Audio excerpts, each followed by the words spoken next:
Want to know why? Ask how. Howard the Humongous. The earth beneath your feet is the very opposite of what you and I have been told. This planet is not a warm and nurturing place. 3.85 billion years ago, in the cold black of space, there was a planet of hostile stone, a planet scalded by liquids, gassed and poisoned by its atmosphere, lashed by floods of photons, and bashed by catastrophic rays. That planet was the mother of climate change, the mother of climate catastrophe. In those murderous, bad old days, there was less than half a teaspoon of life. Half a teaspoon threatened with extinction by a toxic planet. How did that half a teaspoon survive? By exalting in materialism, consumerism, and yes, waste. By seething with ambition, competition, collaboration, social innovation, and creativity. By itching to turn things on their head. By turning poisons into pleasures, disasters into delights, and wastelands into fields of waving grain. Life survived by opposing nature. Life survived by violating nature's ways. Oxygen and phosphorus, for example, were deadly. They were poisons. So life invented ways to use them as pistons in the machinery of life. Life tapped the chemical tricks of phosphorus to produce and distribute energy, turning the burning white substance from a toxin to a daily necessity. Life inserted these murderously flammable white phosphorus atoms into a molecular merry-go-round called the Krebs cycle and turned those toxic phosphorus atoms into energy storage and transport devices. Yes, life turned biohazards into spokes and gears of her machinery. These were sins against nature's status quo. They were unnatural acts, but they were not alone. Nature confronted life with vents at the bottom of the sea so scalding that they sometimes hit temperatures nearly 500 degrees above the boiling point. The ocean surface was no more welcoming. It was whipped by turbulence and bombarded by radiation. All of these were mortal threats. But life turned these dangers to its advantage, too. Life turned the sea vents into an energy source and a cozy home. Life harvested the incoming bullets of radiation, photons, at the ocean surface and used them to break CO2 down to oxygen and carbon, thus providing energy and the building blocks of photosynthesis, the building blocks from which life could make more life. Life thrived by upsetting the existing order. Life thrived by turning the nature of nature upside down. Life thrived by eating its environment. Life thrived by remanufacturing its surroundings. Life thrived by turning the toxic spaces of an alien planet green. Was this conservationism? Far from it. Our foremothers, the first life forms, desecrated and raped their environment. They remade it. Bacteria 3 billion years ago changed the chemical composition of the very atmosphere. They rejiggered the planet's weather. They altered the chemistry of the sea. They despoiled their virginal surroundings. And in the process, they transformed a raging heavenly body into a nurturing mother and earth. They made the nature we worship today. Again, they did not do this through conservation. They did not do it by a false worship of a past that never existed. They did not do it by holding tight to the way things used to be. They did it by raging against the way things were. They did it by grabbing their future. They did it by making change. But that was just the beginning. In the next 3.85 billion years, Mother Nature tortured the planet with 142 mass extinctions. How did life survive? By explosive growth, by explosive multiplication, by explosive imperialism, by explosive colonialism, by explosive real estate development, and by explosive invention of new technologies, new strategies, new techniques, new engineering schemes, new ways to turn poisons into energy sources, new ways to turn dangerous spaces into niches and parks, new ways to remake, rejigger, rearrange, evolve, transform, revolutionize, and reinvent the natural order. New ways to upend, upset, and transmogrify nature's very ways. And here's the clincher.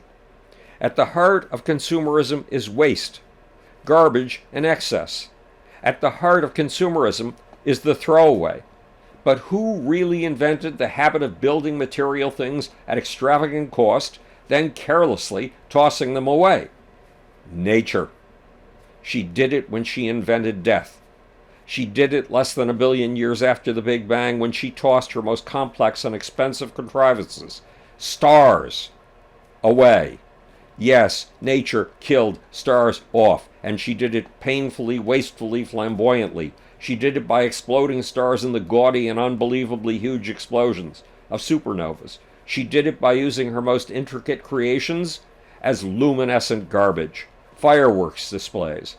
10 billion years later, nature did it again, when she decreed that every organism ever born shall die.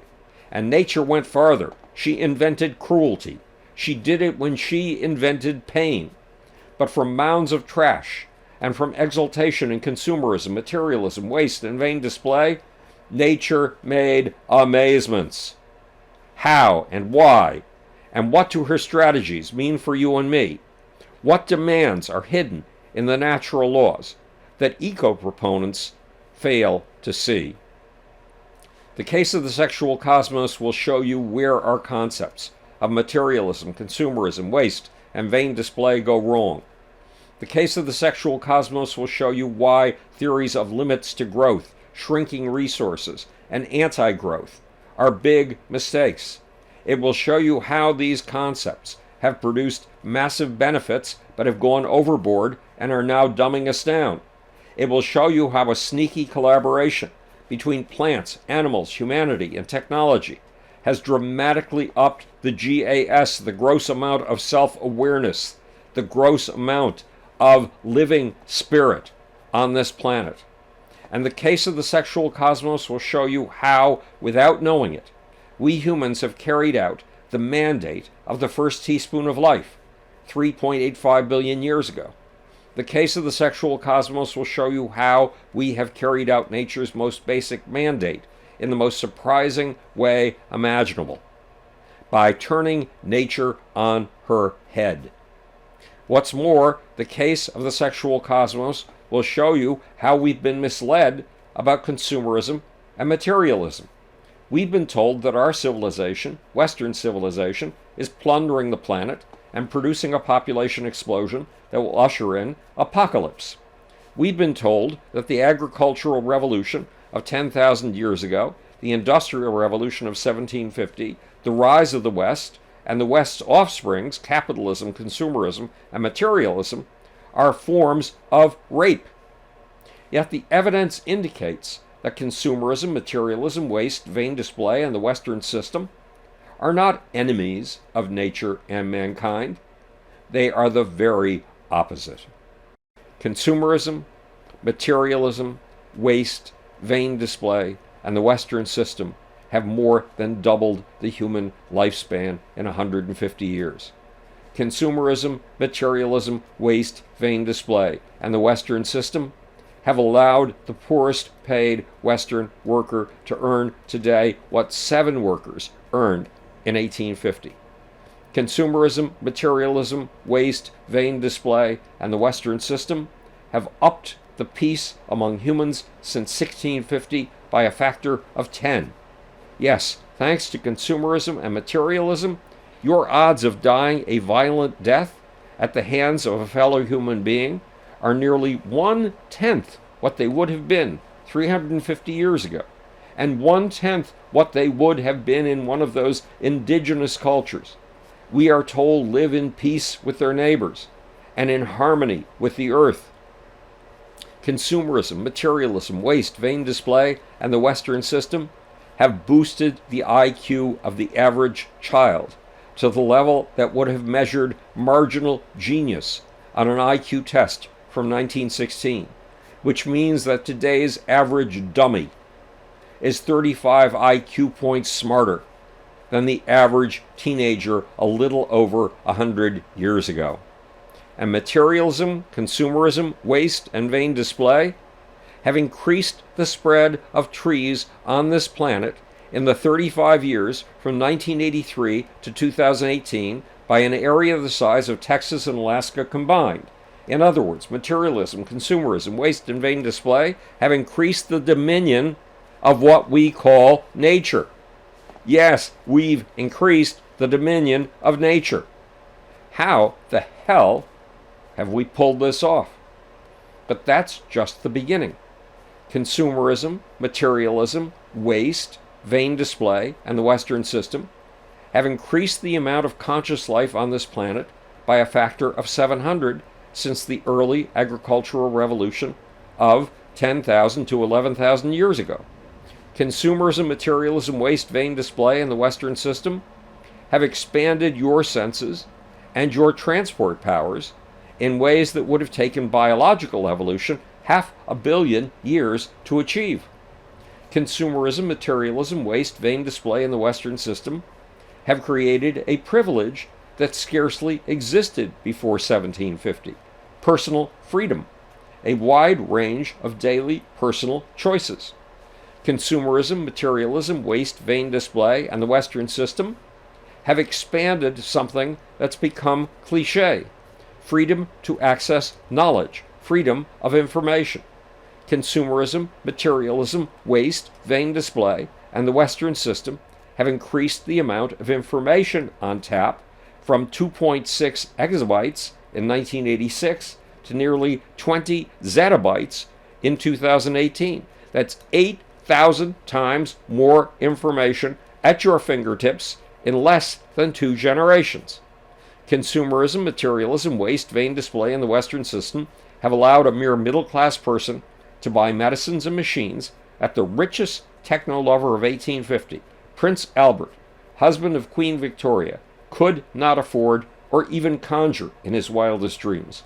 Among other things, Albert died at the age of 42 of an illness that could probably have been cured in 72 hours by an antibiotic. Yes, Prince Albert died at 42. You are likely to live to 80. Thanks to consumerism, materialism, waste, vain display, in the Western system, you are likely to own a car, something that for all his riches and power, techno-loving Prince Albert could never have achieved.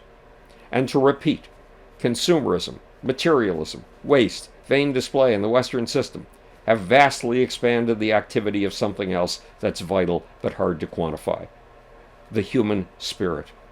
Yes, consumerism, materialism, waste, vain display, and the Western system have upped the amount of what legendary paleontologist, evolutionary thinker, and priest Teilhard de Chardin called the noosphere, the realm of thought and feeling with which the planet has become aware of herself, the realm of thought and feeling with which the cosmos has come to regard herself in a mirror.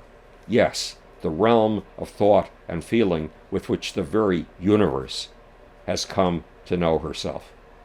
Did modern industrial, agricultural, consumerist, materialist, wasteful and vain Western civilization accomplish this by plundering nature? Far from it. We did it by adding to nature's powers. We did it by increasing nature's sway. How? How in the world did a culture decried for its materialism, consumerism, waste, and vain display pull off a string of material miracles? How did that culture's materialism, consumerism, and waste actually add to the biosphere? And how did surplus and vain display play a vital role? For the answer, stay tuned to the coming episodes of The Case of the Sexual Cosmos.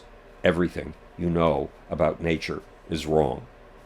And now, for that astonishingly deceptive, decrepit, appallingly invisible little off button, which is placed at the very back of the camera, a back of the camera that, because I'm staring into the lens and joining with you, I simply cannot see. And now, for that infamously sleazy, slimy little off button.